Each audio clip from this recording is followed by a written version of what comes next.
Om Swastiastu. Hai teman-teman, perkenalkan nama saya Nilu Putu Intan Nindra Putri. Saya duduk di bangku kelas 5 SD Negeri 3 Karangasem.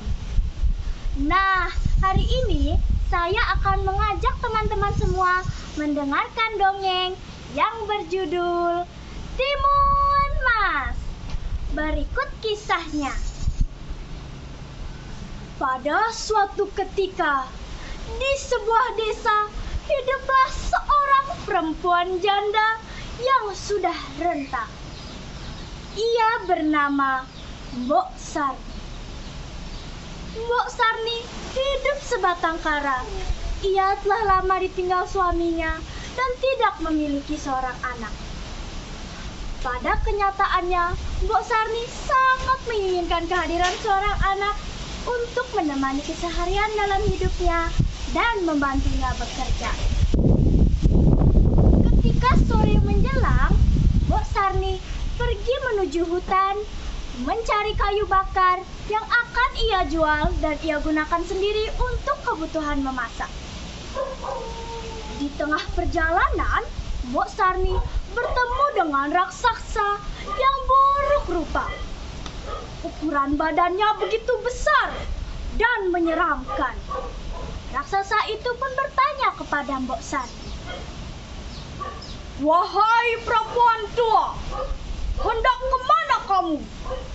kata si raksasa kepada Mbok Sarni. "Maafkan aku jika mengganggumu, Tuan.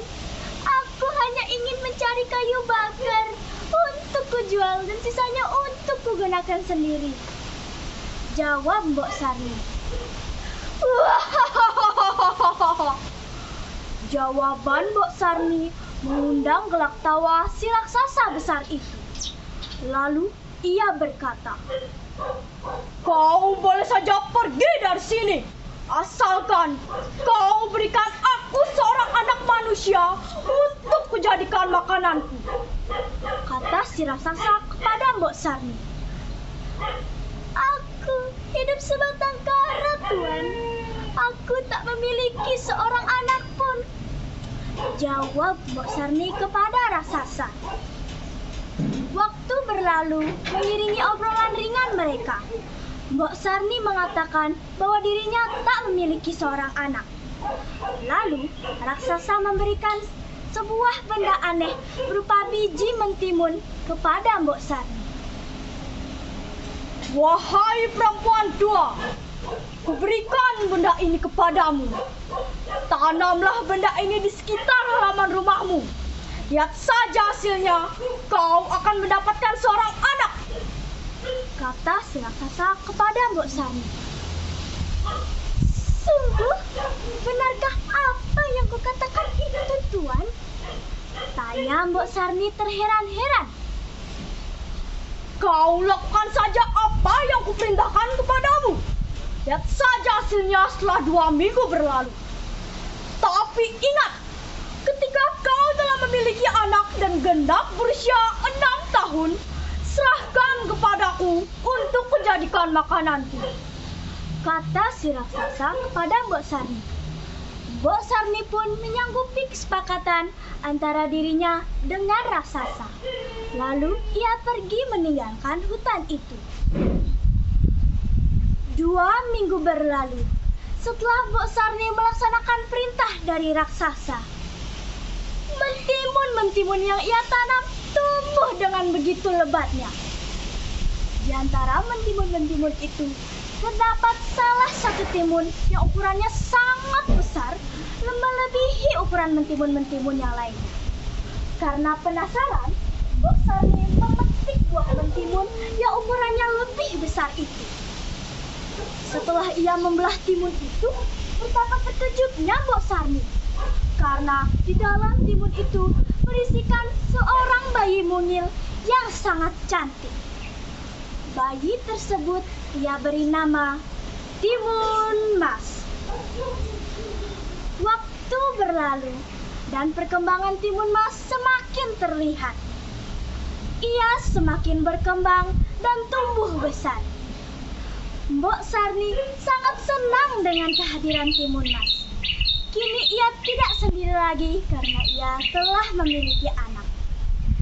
Timun Mas begitu rajin dalam membantu pekerjaan dan urusan Mbok Sarni. Mbok Sarni pun sangat merasa terbantu dengan adanya Timun Mas. Pada suatu ketika, di waktu yang telah lama Mbok Sarni dengan raksasa sepakati, akhirnya datanglah raksasa untuk menagih janjinya. Mbok Sarni ketakutan. Astaga, raksasa itu datang. Bagaimana ini? Lalu Mbok Sarni berkata kepada raksasa, "Ampun Tuan, datanglah 2 tahun lagi. Niscaya anak ini akan tumbuh lebih besar dan semakin enak untuk kau makan." Tanya Mbok Sarni kepada raksasa. Raksasa menyetujuinya dan akhirnya pergi meninggalkan Mbok Sarni dan Timun Mas. 2 tahun berlalu dan ketakutan Mbok Sarni semakin menjadi. Ia selalu berpikir keras untuk mencari jalan keluar agar anaknya tidak disantap oleh raksasa besar itu. Suatu ketika, Mbok Sarni bermimpi bertemu dengan seseorang yang menyarankan agar Timun Mas menemui seorang pertapa di gunung. Keesokan paginya, Mbok Sarni meminta Timun Mas untuk menemui seorang pertapa di gunung. Lalu, Timun Mas pun pergi ke gunung menemui pertapa. Setelah tiba di kaki gunung, akhirnya Timun Mas menemui seorang pertapa itu. Selanjutnya, ia menyampaikan maksud kedatangannya kemari kepada pertapa. Pertapa itu lalu memberikan 4 bungkusan kecil yang berisikan garam, jarum, biji mentimun, dan terasi. Pertapa itu lalu menginstruksikan beberapa hal kepada Timun Mas.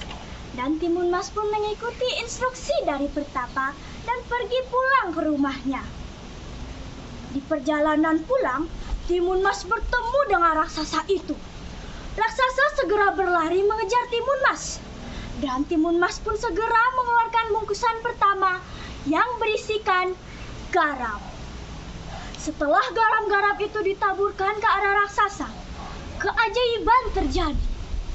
Garam-garam itu berubah menjadi lautan yang sangat luas. Raksasa pun terpaksa berenang dengan susah payah. Timun Mas berlari lagi, tapi raksasa itu masih bisa menyusulnya. Timun Mas segera mengeluarkan bungkusan kedua yang berisikan jarum.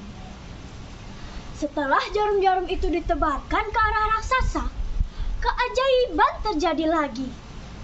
Jarum-jarum itu berubah menjadi pohon dengan ranting dan duri yang sangat tajam memerangkap raksasa. Raksasa berteriak kesakitan. "Aduh! Ah!" Timun Mas pun memiliki kesempatan untuk berlari. Tapi raksasa itu sungguh kuat. Ia masih bisa menyusul Timun Mas. Timun Mas segera mengeluarkan bungkusan ketiga yang berisikan biji mentimun. Setelah biji-biji mentimun itu diterbangkan ke arah raksasa, tiba-tiba keajaiban terjadi lagi. Biji-biji itu berubah menjadi kebun mentimun yang sangat luas. Karena terlalu banyak berlari, raksasa pun melahap mentimun-mentimun itu dengan sangat lahap. Karena terlalu banyak makan, raksasa pun tertidur.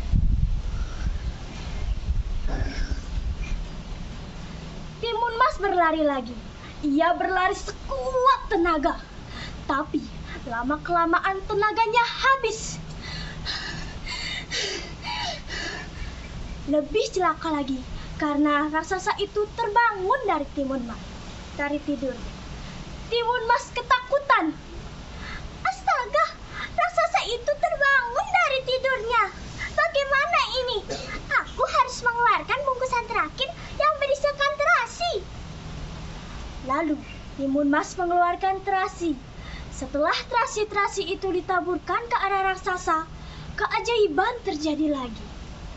Terasi-terasi itu berubah menjadi danau lumpur yang membuat raksasa terjerembab ke dalamnya.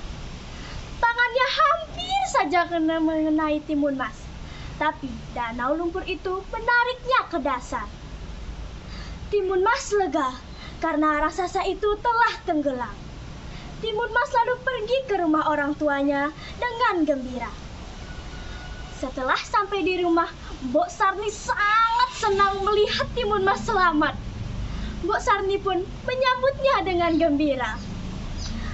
"Oh Tuhan, terima kasih. Kau telah menyelamatkan anakku." Semenjak itu, Timun Mas dan Mbok Sarni hidup bahagia tanpa ketakutan lagi. Nah, demikian dongeng dari saya. Adapun pesan yang terkandung di dalamnya, di mana kita dalam menjalani hidup harus tetap semangat dan pantang menyerah. Burung dara, burung cendrawasih, cari dulu di Papua. Sekian, terima kasih. Semoga bermanfaat untuk semua. Om Santi, Santi, Santi, Om.